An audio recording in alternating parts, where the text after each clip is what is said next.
So it's a wonderful tax deferral tool, and you'll see how that's done down the road. So a capital asset, shares of a private company or land or buildings, anything that's a capital asset, it has a capital gain attached to it. And so that capital gain, the tax is paid at the capital gain rate, which is half the regular rate on the difference between the fair market value of that asset and the cost base, whatever you paid for that asset. And that's taxed at the capital gain rate. So what a trust can allow us to do is defer gains to the next generation or next couple of generations down the road.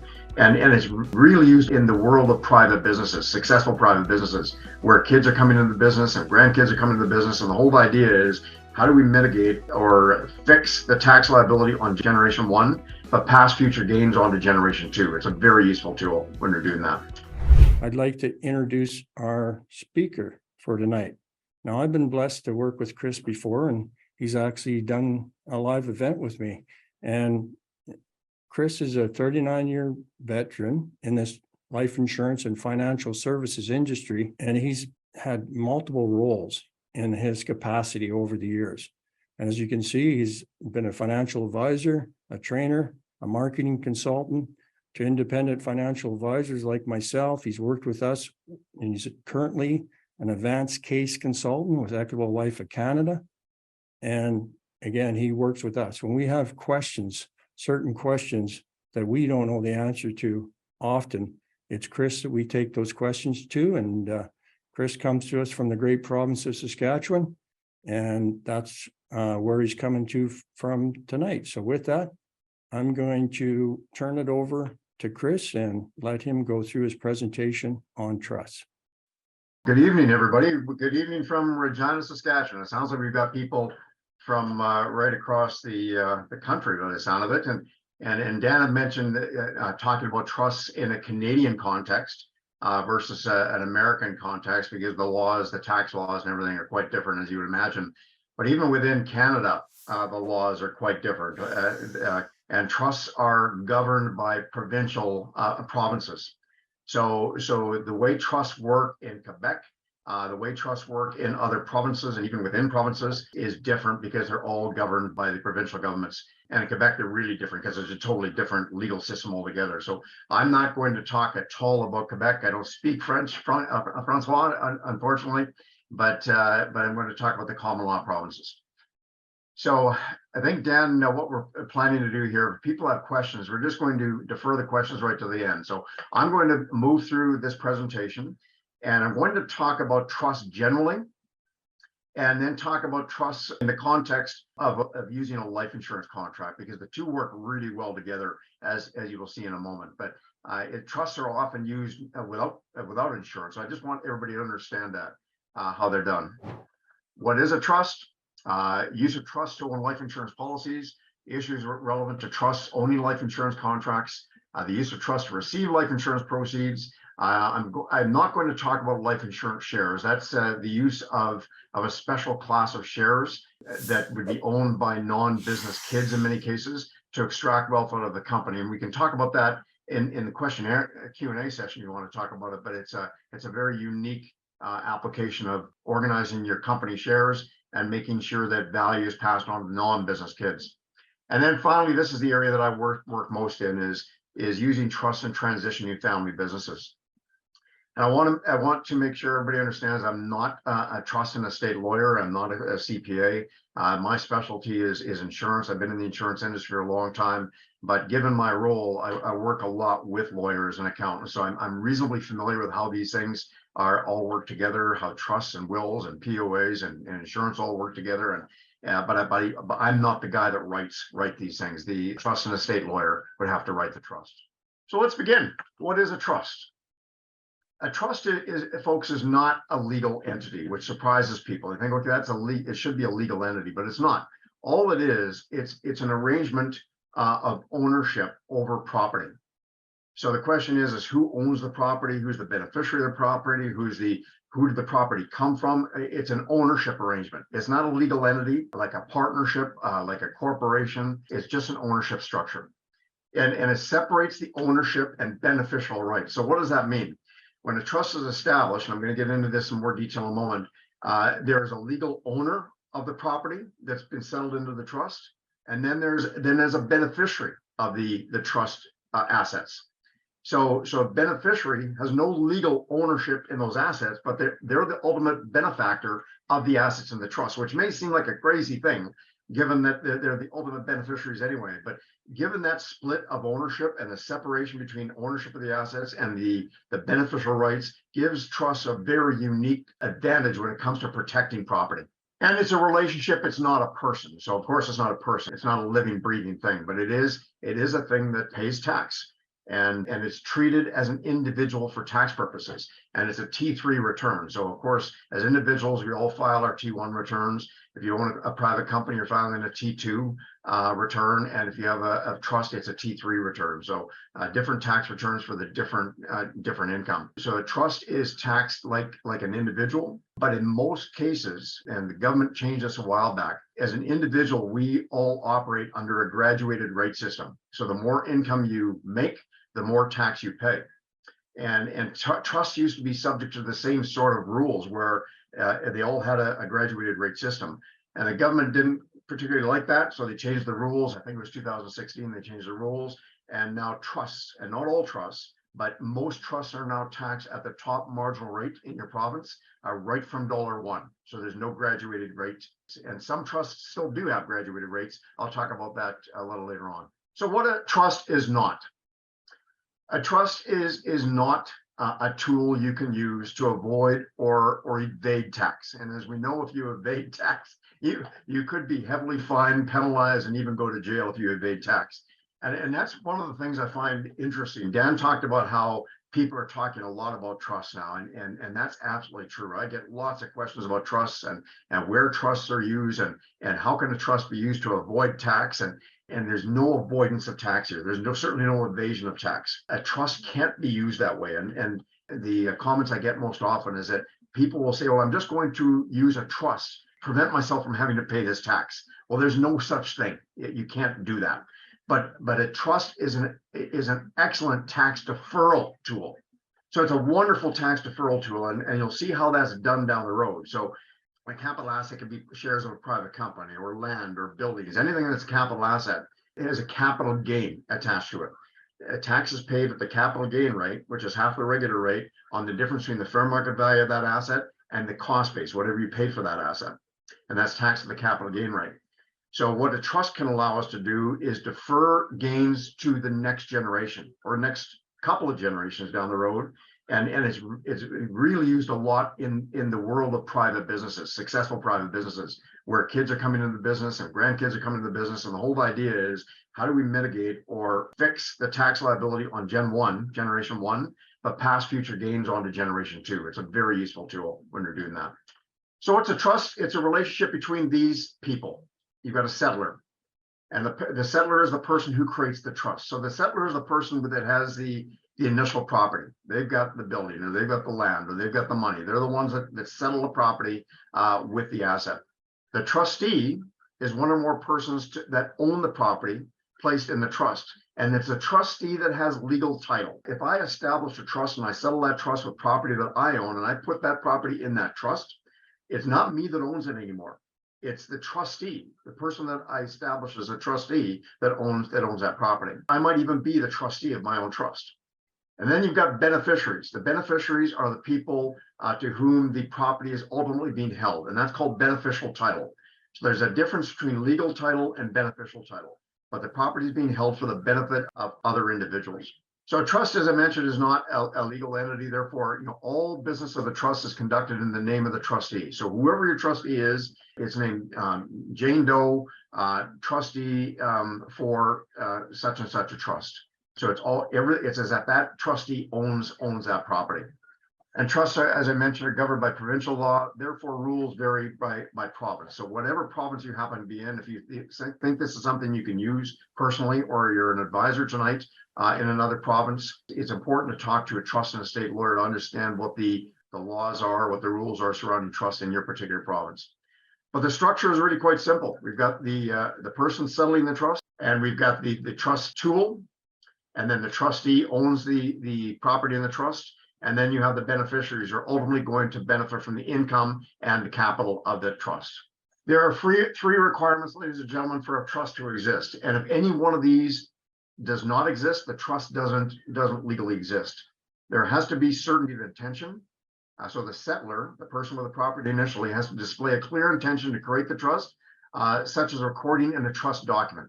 So in many cases, a trust document would be established, and the desires of the settlor with in terms of the management of the property, who ultimately is going to benefit from that property in terms of income and capital, that would be all written into the trust. So there's got to be certainty of intention, and that trust document would certainly show that.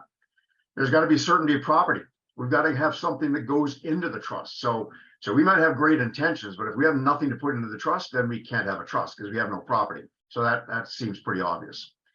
And then we have to have certainty of beneficiaries. The beneficiaries of the trust must be clearly identified by either name or by class.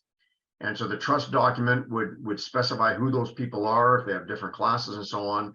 And you have to have beneficiaries. So if you don't have one of these things, then a formal trust does not exist. There are various types of trust. Dan mentioned at the outset that there's all kinds of different trusts, and he's absolutely right. The Government of Canada CRA website, and you query trusts, and you'll see that there's two types of trusts they talk about. One is called an inter vivos trust, and those are trusts that you establish when you're alive. So you establish this trust, you're moving assets into it when you're alive, you're creating beneficiaries when you're alive, and there's 30 different types of inter vivos trusts. And then there's testamentary trusts. Testamentary trusts are created when you die. And there's a number of types, just 4 types, not nearly as many testamentary trusts, but the graduated rate estate is a trust. So when you die, your estate receives your assets, and your estate would be designated a graduated rate estate. So it's a trust. So it's taxed differently than regular trusts. And it's taxed at the graduated rate, like you are as an individual. It's taxed at the graduated rate for 36 months after death. So that's a big advantage of the graduated rate estate, or the estate trust. And then the other is a spousal trust. When you pass away, you might want to have assets placed into a trust for the benefit of your spouse. And the spouse can be the only person that benefits from those assets to qualify as a spouse. So he or she would get the income and capital from that spouse. And then any residual assets would then go on to other beneficiaries like children and grandchildren and so on. So it just means that the settlor of the trust is able to manage the assets, or at least provide clear direction as to how those assets would be managed and how income and capital is to be paid out of the trust. And the nice thing about that too is it protects that capital from creditors, any kinds of claims and so on, because that capital can only be in there for the benefit of the trust or for the spouse. There's something called a life interest trust. The types of life interest trusts out there are alter ego, a joint partner, and a spousal trust. So a life interest trust is established when a spousal trust can be done earlier than 65, but an alter ego trust and a joint partner trust can only be established when you're 65 years old. And if you're an individual, the alter ego trust, that person that can benefit from that trust is you, the settlor of the trust. So you can be the only one that benefits from it, and you can roll capital property into an alter ego trust or a joint partner trust tax-free. It's a tax-free rollover, and then when you die, there's a deemed disposition of those assets in the trust, and then the taxes due then. So I think misinformation about life interest trust. Some people think that, hey, we can just roll this money, this capital or these assets into the trust, the alter ego trust or joint partner trust. We generate income and benefit from capital in that trust, and we die, there's no tax because the individual doesn't own those assets, which is true. But you can imagine how the Department of Finance looks at that, is that if you could do that, everybody would do it. So what they do is they say, okay, we're going to allow you that rollover under very specific conditions. You can be the only beneficiary of that trust. And then when you die, any tax that would have been due on the gain on those assets is now due in the trust. And then there's something called a bare or a naked trust. So often, some of you may have gone out and you said, okay, I want to buy an investment contract and I want to buy it for my grandchild. And so the grandchild is a minor, so the minor can't own the financial contract. So we're going to hold it in trust. We'll assign somebody as the trustee of that contract until that minor's age of majority, or age 19. That's referred to as a bare or naked trust. There's no formal document usually, and the trustee has no other obligations and no other duty in terms of the care of those assets, except for just looking after them. They have no discretionary power at all. And then when the beneficiary turns 18 years old, the beneficiary can apply to have those assets released from the trust to them, and the trustee can't do anything about it. So that's a bare or naked trust. They can apply to the court, and nobody can say no.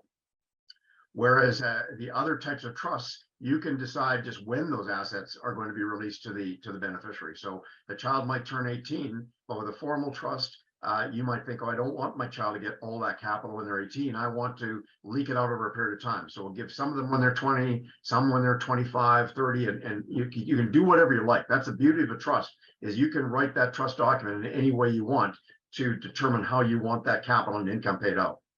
This is the source that I got the information on the different types of trusts.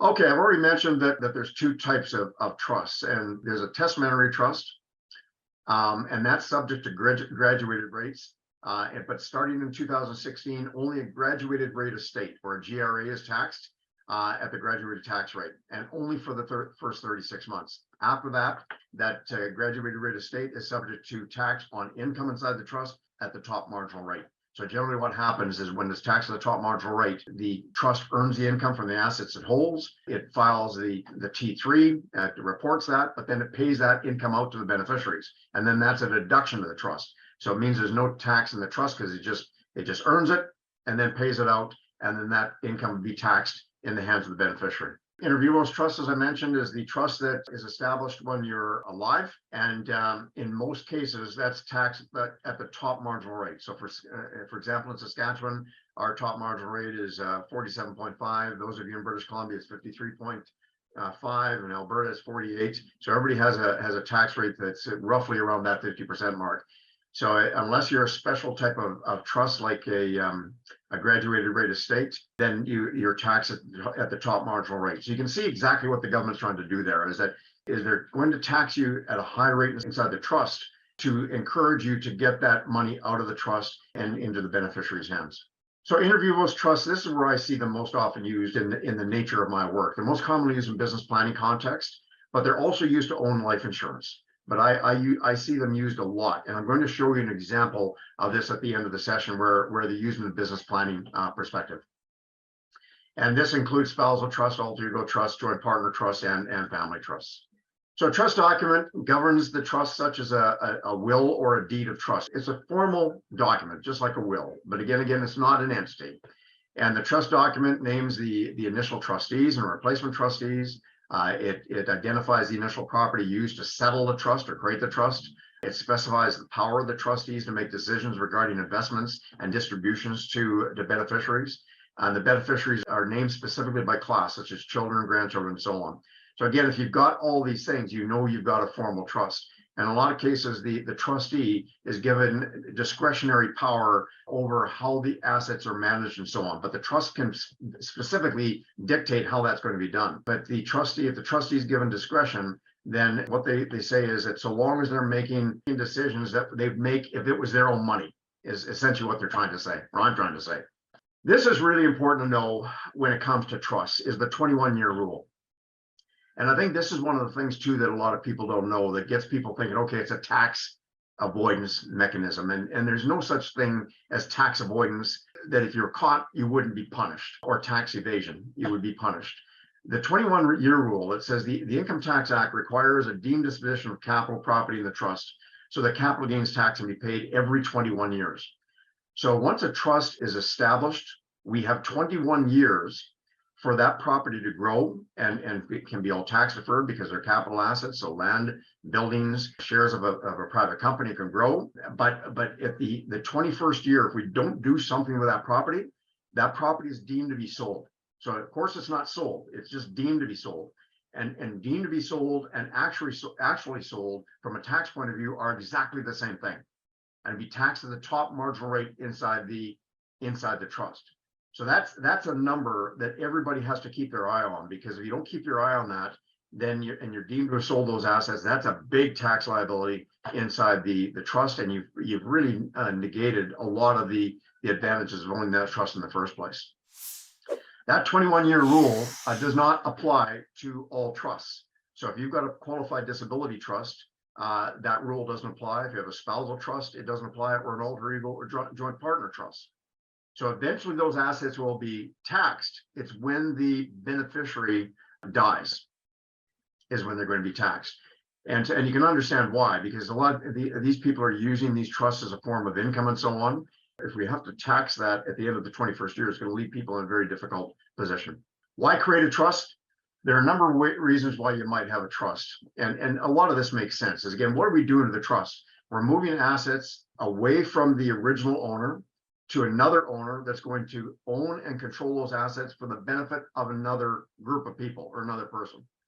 So why would we do that? And one of the reasons why we might do that is we have an intent to provide for a minor that's incapacitated or disabled beneficiary.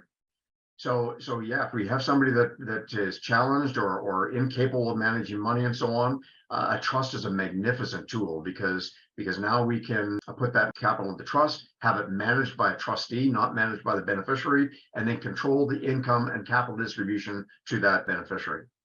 They don't have to do any work and make any decisions on it. We want to preserve the eligibility of a disabled beneficiary to government benefits. And that's if we have a special kind of trust qualified disability trust, then that allows us to pay income and capital out of the trust, but that income is not going to offset or negate that individual or the beneficiary from qualifying from government benefits. So it's got to be a special kind of trust and meet certain requirements, of course. But once it meets those requirements, now you can get the income from the trust and you can get the income and support and services from the government without having to pay for them. This is a big one here, is protecting assets from creditors.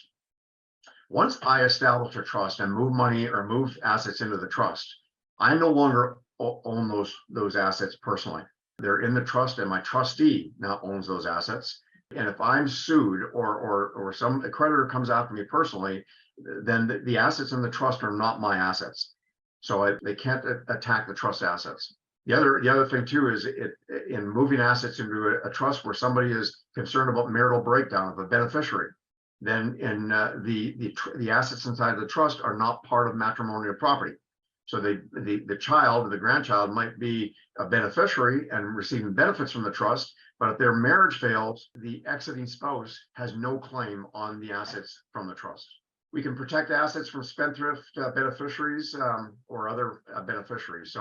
So where you have people, and I see them used here, where people feel an obligation to look after their children or their grandchildren, but they don't have the confidence that the child or grandchild has a capacity to manage the money, but they want to make sure they have the financial security that they want their family to have. So a great way to do that is you just don't give the child or the grandchild the money. You put the assets into a trust and then have the trust leak out income and capital so that if they do spend it, they just spend it in little chunks. They can't spend the whole thing. Another thing a trust does is it helps achieve privacy and confidentiality. A trust is not like a will. A will is a public document. And so you can go to the courthouse downtown and ask for anybody's will, and you can get anybody's will. You can see exactly what they said in the will, who their beneficiaries were and what they left to the beneficiaries and so on. A trust is not a public document. So if you're looking for to achieve privacy and confidentiality as to who gets what and to what extent they get benefits, the trust is a really good tool. And another thing you might do too is provide for charitable purposes. The trust might be a foundation, for example. And that foundation, I see very high net worth families do this, is they'll set up a foundation and the foundation is a trust. And that foundation is established for the purpose of generating income and providing capital to the charities of their choice. Defer tax on capital assets, and this is the area that I spend the most time on, is that as a family is growing wealth, and particularly in a business, they're growing that wealth with corporate dollars in many cases. So corporate dollars, as you probably all know, are taxed quite a bit less than a personal dollar.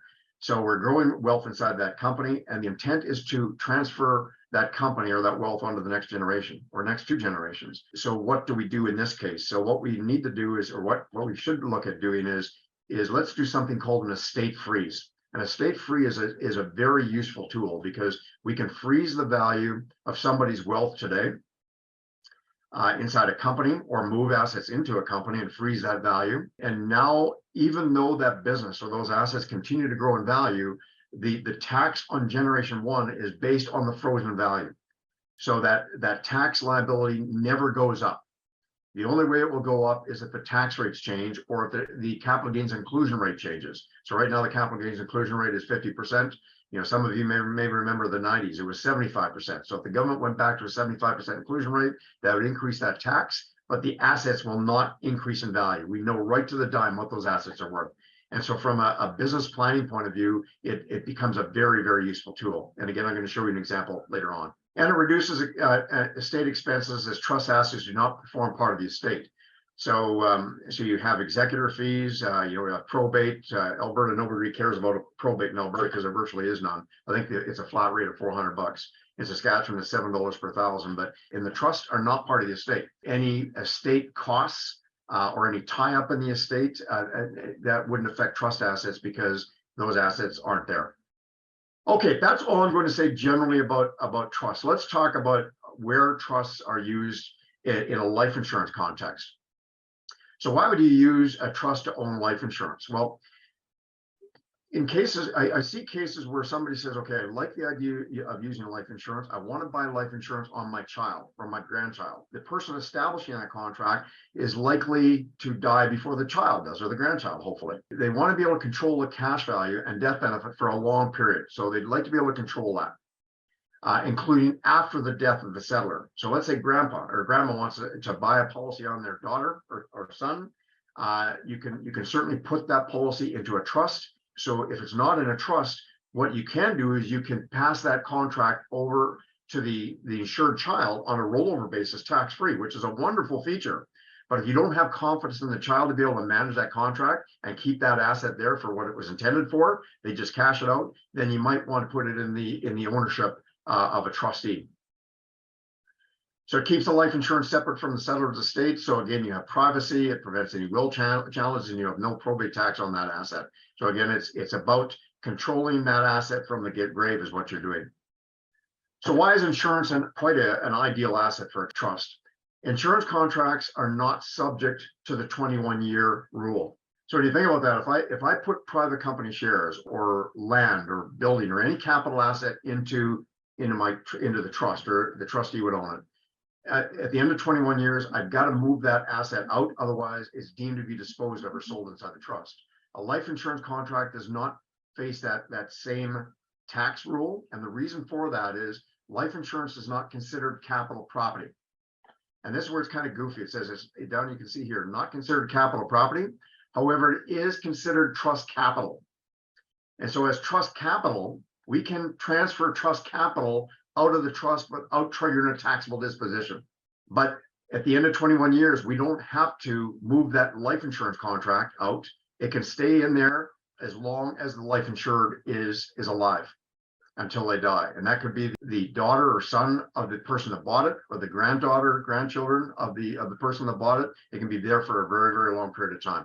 And the nice thing with a life insurance contract too is that, whether you own it in a trust or personally or inside your corporation, if it's structured properly, there's virtually no administration or management responsibility. So trustees love them because there's nothing to do. They just watch it, and they don't have to manage the asset. And the growth inside the contract is all tax-free. So with a life insurance contract, you have an insurance benefit, you have a cash surrender value, and over time, both those values are getting bigger and bigger. But remember, I talked about how if an asset generates income as tax at the top marginal rate, a life insurance contract can grow in value, but it doesn't generate taxable income. So it's growing in value, but it's not generating any income to the trust to be taxed at 50%. It can experience wonderful growth because there's no tax, and we can leave that asset in that trust for a long, long period of time. So let's talk about a typical situation here. So let's say we've got a business owner, he's got children, 5 grandchildren, and he's got his 2 kids are a son that has 2 children and a daughter has 3 children. And he wants to leave money to the grandkids when each of his children die. This chap has little confidence in his sons and daughters' ability to manage the money. So not all people are like this, but this guy is thinking, okay, I want my grandchildren, I want to guarantee my grandchildren some value down the road when my own children die. And if I buy an insurance contract on my child, one of the things I can do is I can make my child, the insured child, a contingent owner. When I die, the ownership just transfers over to my insured child, and there's no tax on that. So it's a great way to transfer value to the next generation. No tax to you as the original owner of the asset, and no tax to the child. But if you don't have confidence in the child's desire to maintain that asset for the benefit of the grandchild, then that probably wouldn't be a good idea. So what this chap does is he's going to establish a trust. And he actually establishes two trusts here. He buys, a client wants to buy and own policies on both his son and his daughter. So he's going to create two trusts. He's going to create one for the son, for the benefit of the son's two children, and he's going to create another trust for the policy on the daughter, for the benefit of the daughter's three children. So the son and the daughter are not going to own the contract. And in fact, the grandpa or grandma here doesn't own the contract either, because as soon as we buy the contract, that contract is settled into the trust, and the trust owns it right from the get-go. So because we don't have the 21-year rule, that trust can be there for a long period of time, and that those contracts will grow over a long period of time and not attract any tax to any individual, whether it be a beneficiary, trustee, or the original settler, or the insured daughter or son. And then when son and daughter ultimately pass away, the trust is the beneficiary of that policy. The trust receives the payment from that policy, and then the trust document would then determine or establish how that capital would be paid out to the grandchildren. So each trust, the initial trustee is the client, and his will appoints a replacement trustee, because that grandpa is not going to be around, or grandma's not going to be around forever. So we need somebody to be the trustee down the road, and generally it wouldn't be the children or the grandchildren. When insured child on each policy dies, the proceeds from the policy be paid and used to benefit the children of that child, with clear rules on the investment and distribution. So you can see what's being done here is that we put the insurance policy inside the trust. That policy just grows. The insured is the two children, the daughter and the son. And then when they die, the life insurance proceeds are paid by the insurance company into the trust. And then the trust document then specifies how those proceeds are to be paid out to the grandkids. So it's really a bulletproof way to make sure that that wealth is passed down to that third generation. So as I mentioned before, a trust is not a public document. So you have that privacy is assured, and the terms of the trust do not need to be disclosed to the beneficiary. So if you've got multiple beneficiaries and multiple grandkids or kids, and you don't really want each one to know who's got what and to what extent they're getting something, then the trust would certainly specify who gets what and to what extent, but each beneficiary has no entitlement to find out what that trust says.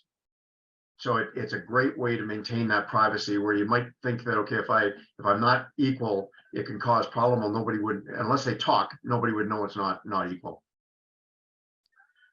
So even if a will is challenged, the trust is not part of it. So again, the will manages the distribution of assets from the estate, and assets in the trust or in the hands of the trustee are not part of the estate. So that wealth is kept in a separate place that is not exposed to any challenges on the estate. We just talked about establishing life insurance contracts and putting them in the trust. So the trust owns them, the trust would pay for them, and the trust is the beneficiary. Here we're going to talk about an insurance contract that's established, but the trust doesn't own it right away. We've established a trust, or we're going to move the proceeds into a trust at the time of death. So the trust might be established, but there's nothing in it yet.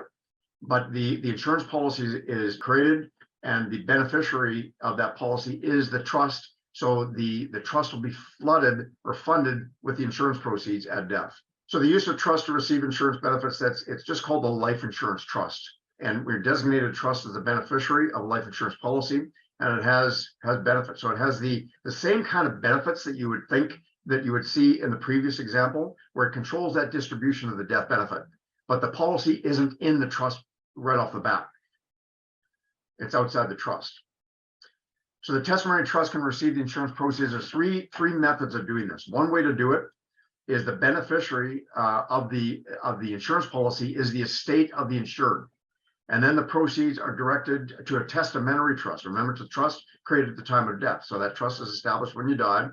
And that testamentary trust was designated in the will. But that would, again, attract probate tax. Now, Albertans don't really care, but in other parts of the country, the probate tax is a little bit higher. So this method of doing it would attract some probate tax, because the insurance proceeds would end up in the estate first and then go into the testamentary trust.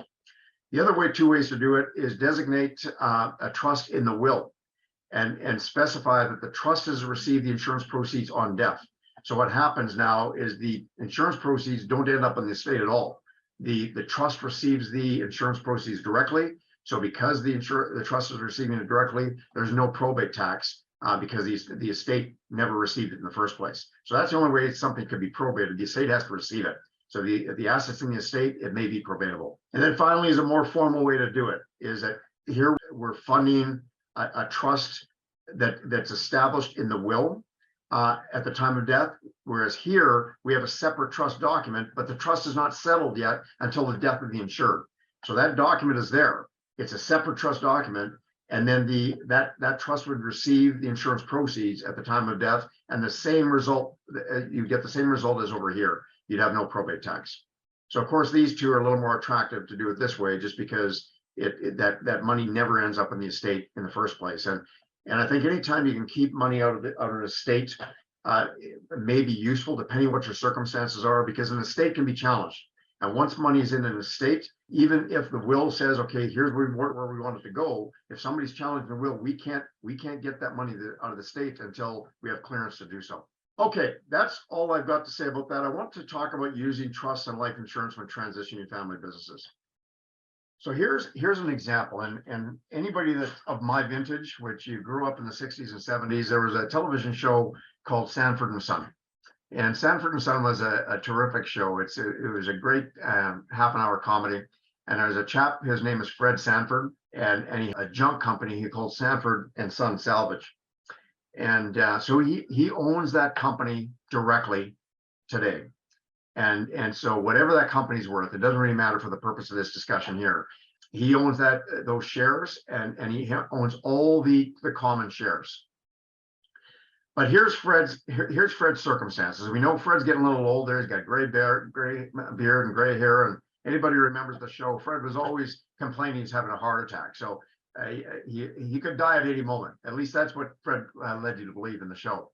And Fred had a son, and Fred's son's name was Lamont. So here's Fred's dilemma.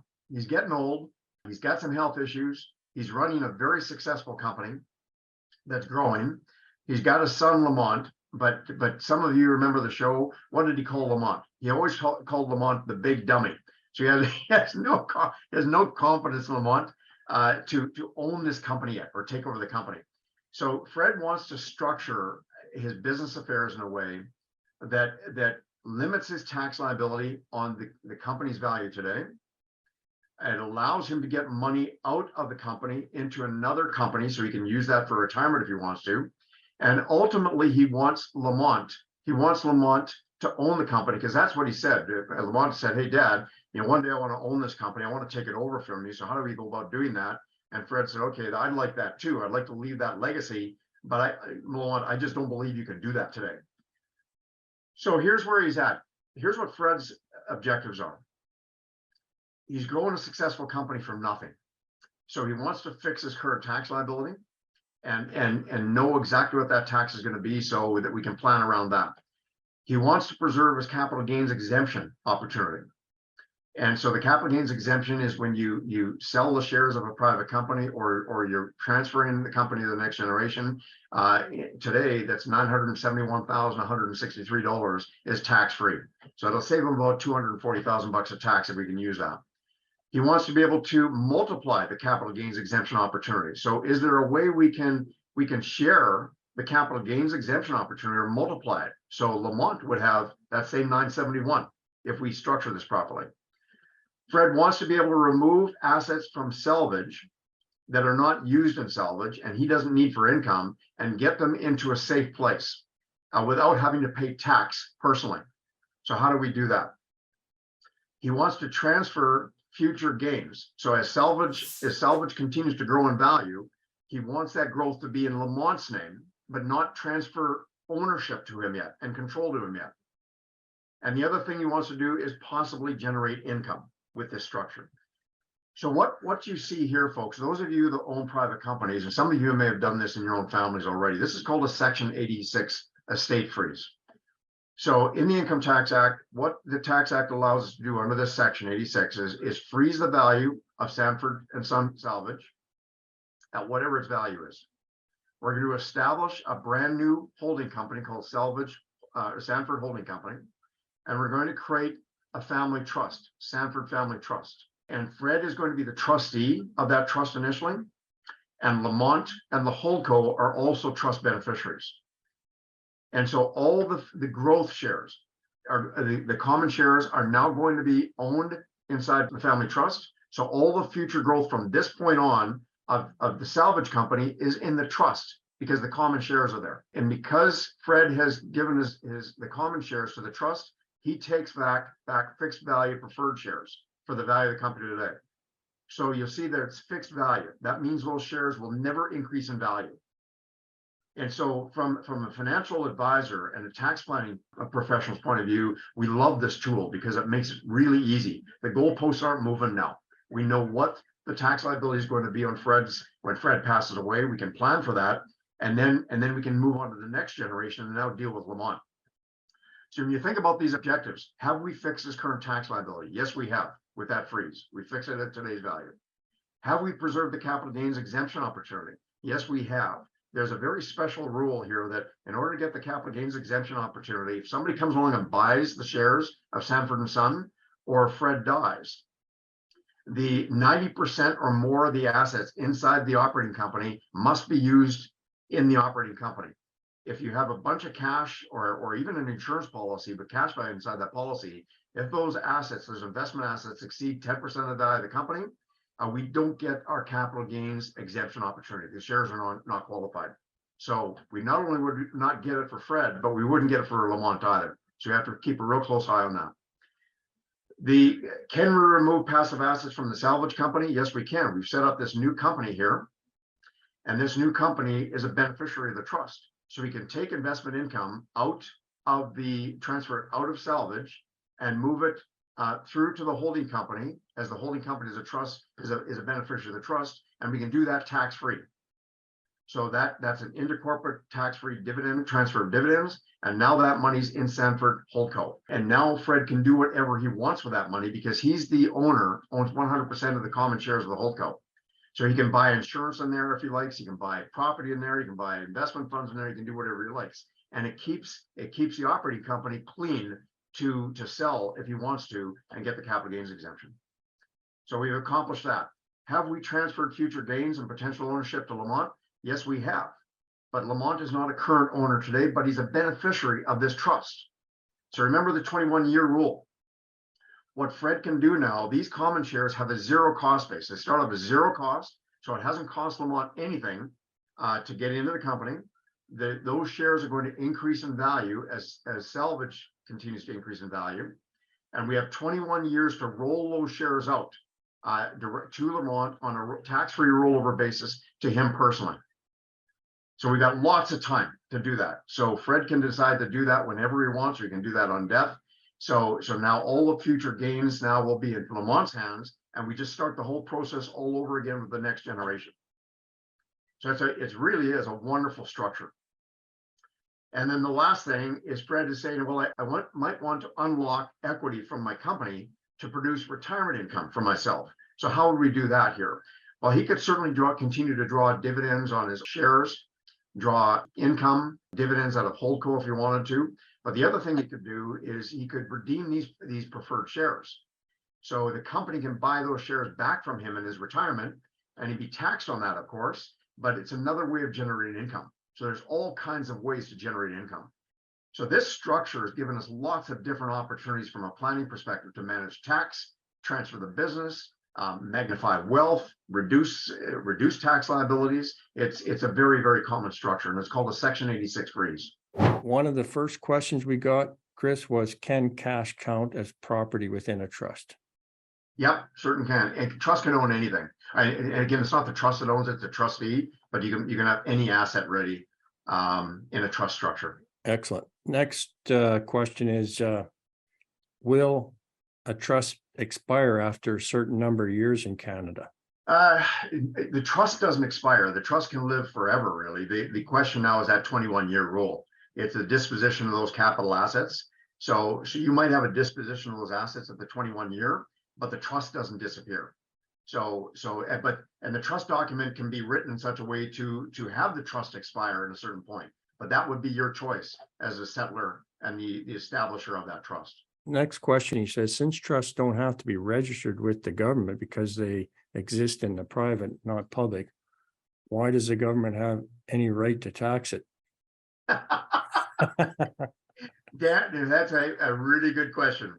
But the government does everything within its power to make sure that if you're an individual earning income, or you're a company earning income, or you're an asset earning income, they're going to want a piece of that.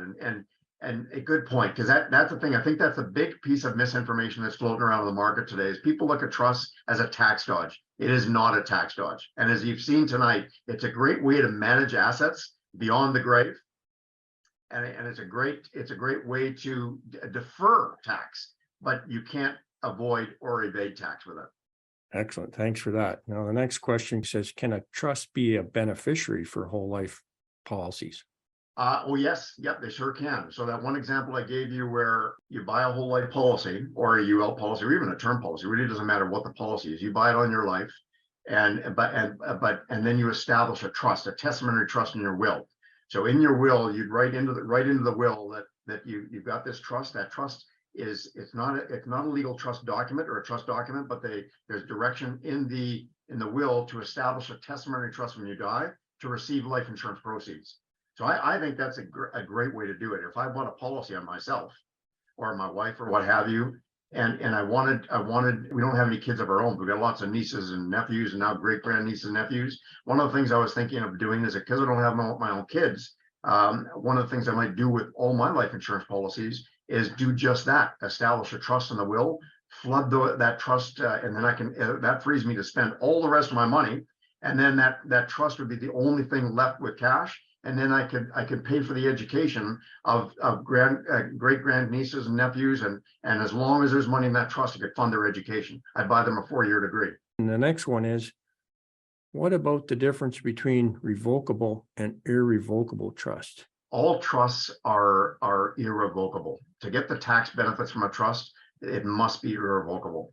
If it's revocable, that means the trust assets can revert back to the settler. Right. And if you have a revocable trust, big risk that the gain on the assets in that that are held by that trust would be attributed back to you as a settler. So you could do it, but there's tax risk. And the second part of that question was, can a irrevocable trust be used to carry out a business as an alternative to an LLC corporation, like being incorporated? The trustee owns the assets settled into the trust. So the trust often owns shares of private companies. So a limited liability corporation, the trustee could own those shares because they're just shares, right? So the example I gave you with Fred Sanford is that trust, the trust owns those shares, those common shares. It would be no different in this case. If there is a will and a trust, which takes legal precedent? They're two separate things altogether. It's like you've got two separate entities. So the two have nothing to do with each other. Right. So what goes on in the estate, that's the will. What goes on in the estate, what goes on in the trust, that's the trust. Right. So it's almost like you have two separate people there. That they're certainly linked, but they're, from a tax point of view and a wealth transfer point of view, they're not linked.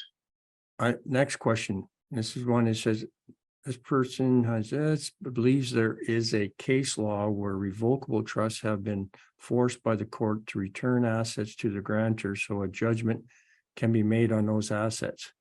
This is not a possibility for an irrevocable trust unless it is ruled defective grantor trust. I believe that's correct. Not a lawyer, though. Yeah, well, it sounds like that's a lawyer with that question. So they would know more about that than I would.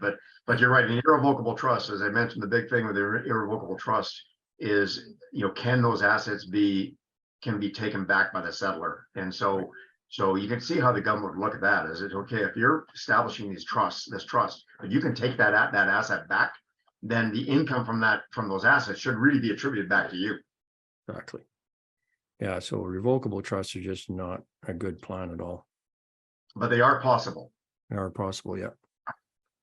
Now, the next question comes in. It says, the company must be clean 90-10 for 24 months, correct? I don't understand that question. Yeah, no, here's the question, Dan, and I didn't get into great detail there, but if you want to benefit from the capital gains exemption, either through the sale of your shares or the transfer of your shares, like we did here with the Sanford and Son case, at the time of that transaction, and also when you die, you can also claim the capital gains exemption when you die and save tax on that. But here's the rule. It's called the 90-50 rule.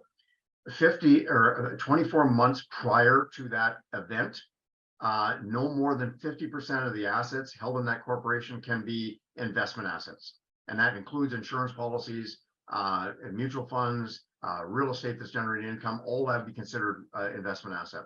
So that's the 50% rule. That's 24 months prior to the transaction.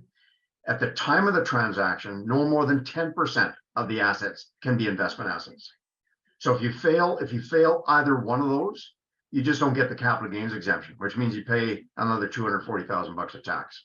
What is ACB and PUC? Adjusted cost basis and PUC, yeah, paid up capital. Yeah. Paid up capital. Yeah, that's a really good question. Not many people ask that question, so congratulations whoever asked it. Adjusted cost base is the cost of the shares that when you issued them. So for example, the example I gave the Sanford and Son, those new common shares had a cost base of 0, and so that was the cost of those shares. Fred's common shares might have had a cost base of 0. It's the cost of the share. Paid up capital is the contribution of capital from the shareholder to the company. So here's an example I'll give you. Let's say I start a company and I seed my new company. So I give my new company $100,000 and to seed capital for that company, and I take back 1,000 shares for that $100,000 I gave my company. So my company gives me back 1,000 shares.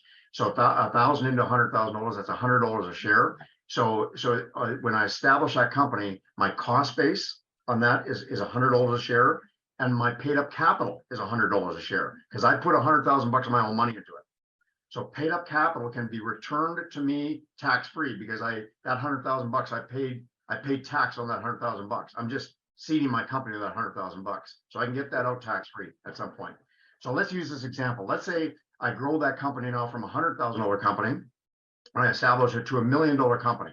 And then Dan, you come along and want to buy the company from me. My company's now worth $1 million. So the capital gain on that transaction would be $1 million minus $100,000, the cost base. And so now your cost base, you'd own those 1,000 shares. But the value of the company is $1 million, but the paid up capital is still $100,000 because you didn't make a contribution of capital. You're the new shareholder, but you didn't make a contribution of capital. You just bought my shares.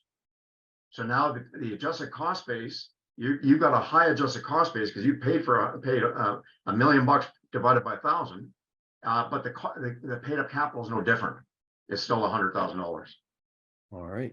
I hope that explains, because that's a really common question. People wonder what's ACB, what's PUC, and they're measured differently. When you go on a company's financial statement and you look at shareholder equity and it says $10 or $100 or something, it usually says a number like that. That's your paid up capital.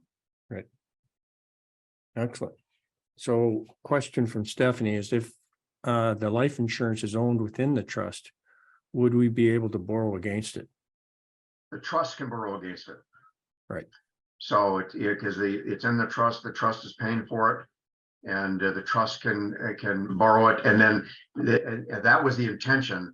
There should be direction in the trust document as to what you do with those borrowed funds. So that would, if that's what you're contemplating to do, so the trust document would have to allow you to do that. So the trust deed be written, so they say, okay, you're allowed to do that, or the trust is allowed to do that, and here's how those borrowed funds would be used. So yes, it's a possibility, but it should be written into the trust. And then we get the question, which this one doesn't surprise me. People would like to know what it costs to create a trust. And so that's probably not an easy question to answer because trust can be so different. Yeah, and the complexity can be very different as well. But if we have any lawyers on the call tonight, I'm not sure because I really don't know. I've seen I've seen $1,500. I've seen $5,000. I've seen everything in between. You know, it's not exorbitantly expensive, but it does cost to set it up for sure. And it's a lawyer that sets it up. It's a trust and estate lawyer that sets it up. So, you know, Dan doesn't do that. I don't do that. You don't do that. It has to come from a trust and estate lawyer. Yeah, well, that's a great point. And what I'd like to remind people is like what we're giving you for information, you still want to go and get, you know, the advice of a trust and estate lawyer. Yeah, for sure. Yeah. All right. So next question is it a good idea for a settler to be the trustee? Yeah, in most cases, the settler is the initial trustee, Right. and then they appoint other trustees following their death, because the whole idea of the trust is to transfer assets and have them managed beyond your lifetime. So in a lot of cases, the trustee is, as you saw in the Fred Sanford situation, that's often the case, is that the business owner is the trustee of that trust, but then they assign another, or have it written that here's who's going to take over the trustee on the responsibility when I'm gone. Good answer. So how many future generations can you assign your wealth to through a trust? Well, how many generations can be alive at any given time? You know, you look at my mom and dad. My dad just passed away, but my mom is around, and so she's got 5 great grandkids now. So you could establish it so that it's like my idea with the flooding the trust with insurance money for future generations for the use of education. I could fund the family members' education, and those are family members I will never meet. So as long as there's capital in that trust, I'm managing that trust beyond the grave, and that could be 200 years. You know, it could last for a very long time, depending on what the cost of education is and how many kids there are in the family. Yeah, so that's exactly a good answer, because it can go on beyond Forever. Exactly. As long as there's assets in the trust. Yep. You talked about owning life insurance policies in the trust as well as owning a policy, and on the death benefit goes to the trust. In the first example of ownership inside the trust, can you still access a policy for policy loans or collateral loans, or is it locked in the trust in the latter option? Yeah, that question was kind of asked before. It was yes, but the trustee controls it now. So so the trust document would specify just what the trustee is eligible or able to do. And so if you want to use it for loans, I would think if you have a fully discretionary trust, that trustee can use that asset for in the best way they believe for the benefit of the beneficiaries. So if borrowing and so on is in the benefit of the beneficiaries, then you could justify that. Follow-up question to that one is, are loans from a policy and a trust tax free if pulled from the trust structure? Let me get to that question. The thing I couldn't remember, I had a brain freeze there for a moment, was prudent investor rule. So long as the trustee is following prudent investor rule, which means that they're managing the money as if that money was their own money, then they're on side with the management of that money. Here's what would happen is that who owns that policy? The trustee owns that policy, but it's in the trust structure. So if we borrow, if we do a policy loan, and so certainly you folks are very familiar with policy loans, given the work you do, then the taxation is no different. You can borrow up to the adjusted cost basis of the policy tax-free. But it's the trust borrowing that. Now the question is, what are you doing with the borrowed money? So if the trust document allows you to take that borrowed money to benefit the beneficiaries in some way, then you could certainly do that with the borrowed money. Now, once you borrow do a policy loan beyond the adjusted cost basis of the contract, then the difference between the cash value, the fair market value, and the adjusted cost basis is taxable in the year unless you repay that difference back. So the tax is really no different. It's just in a different entity. That's all.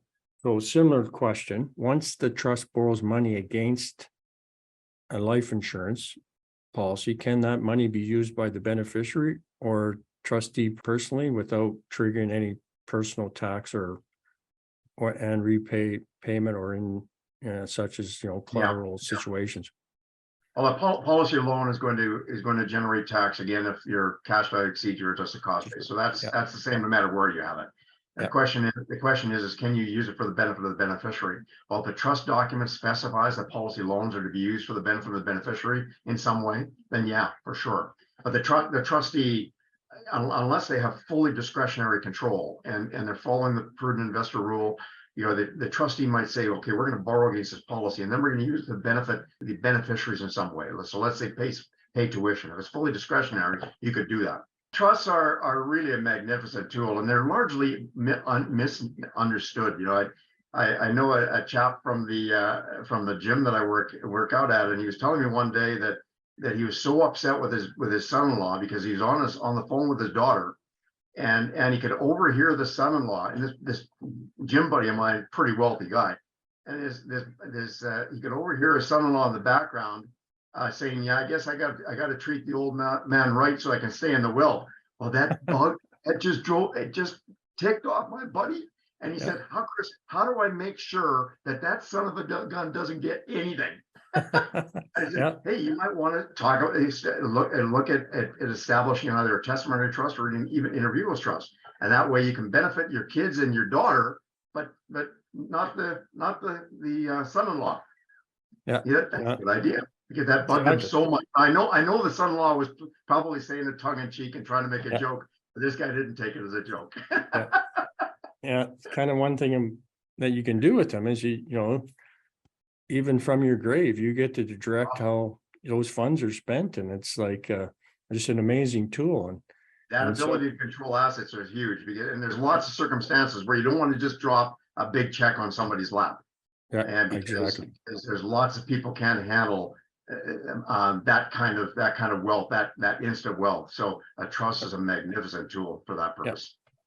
Sure. And so what I'm going to jump into now, just for a few minutes, won't take long. I just want to talk about the gradual inheritance strategy, and just to give people another opportunity to think about. As I was speaking to, this is a strategy, and it allows you to gradually transfer an inheritance to beneficiaries.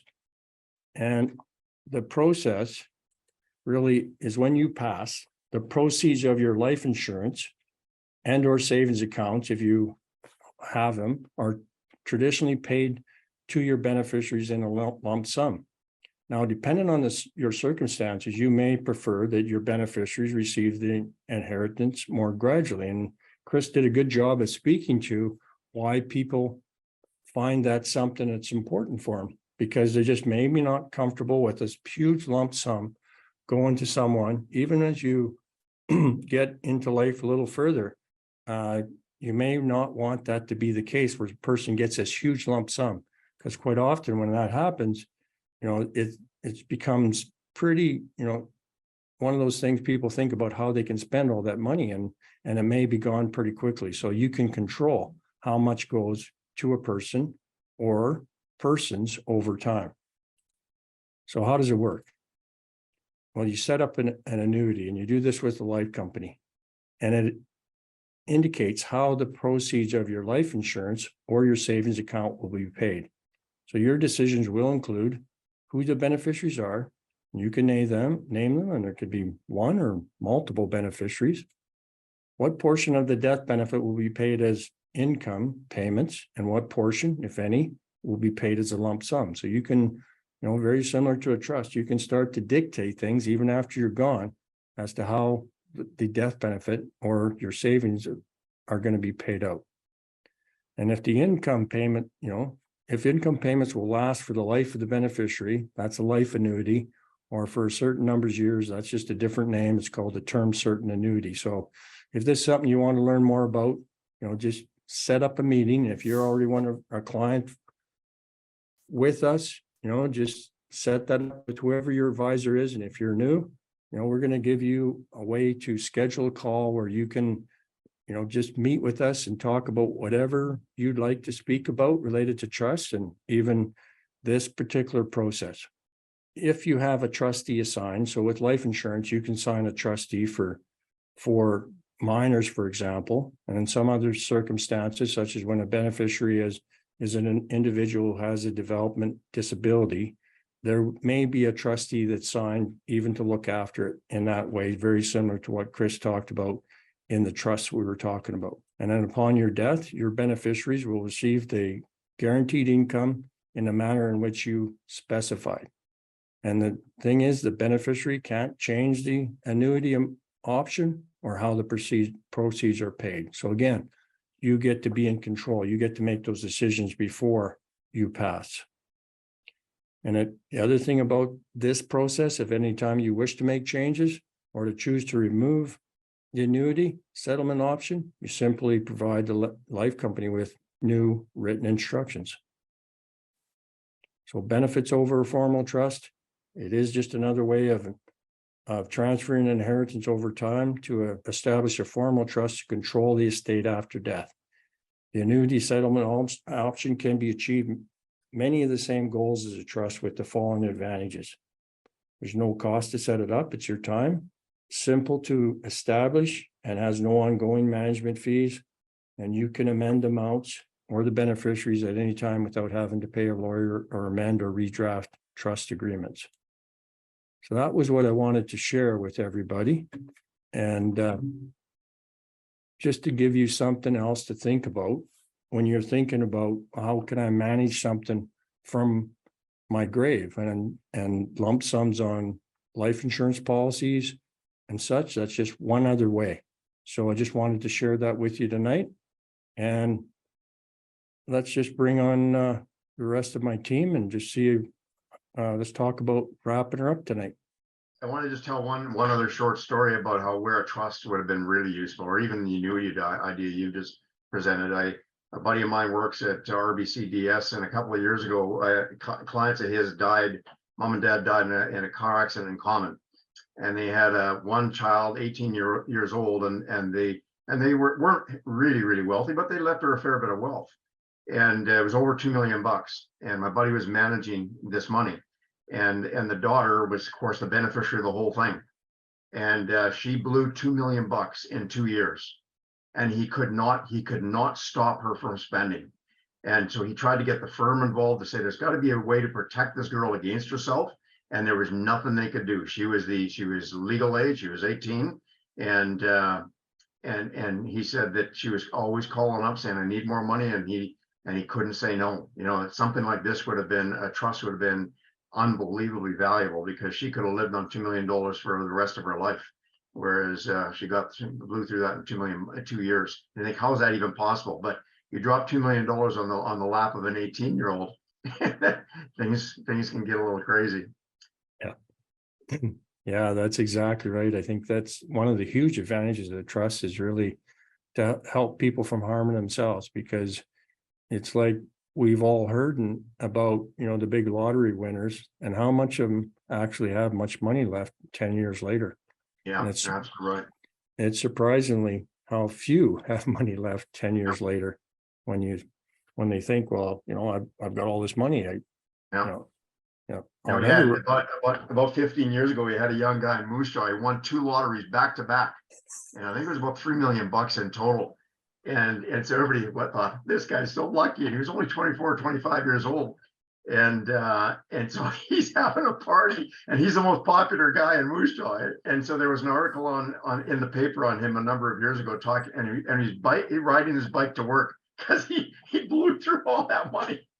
But man, he partied it up. He had a good time with that $3 million.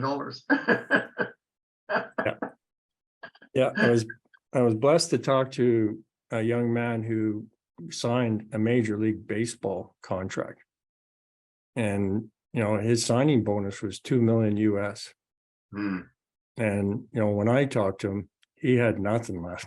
And it's like, you think a lump sum like that, like you said, Chris, would set you up for life, but so often we're our own worst enemy when it comes to we got this big pile of money and we're going to spend it.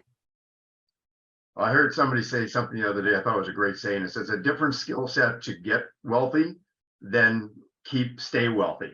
And that's a really good point. There's business owners, a lot of business owners, a lot of people are really good at making money and getting wealthy, but how do you hang on to it now? And that's where insurance becomes very, very useful. and trusts and so on. Yeah. Exactly. How's this all work? You know, should I have a trust? Should I have a life insurance policy? I don't have one now. Yeah, I just encourage you, if you have, you know, obviously, you know, we teach people about the process called becoming your own banker. We use dividend paying whole life for that. And with this whole, the trust can be, you know, one of those tools that you can use along with that product. The living benefits are phenomenal.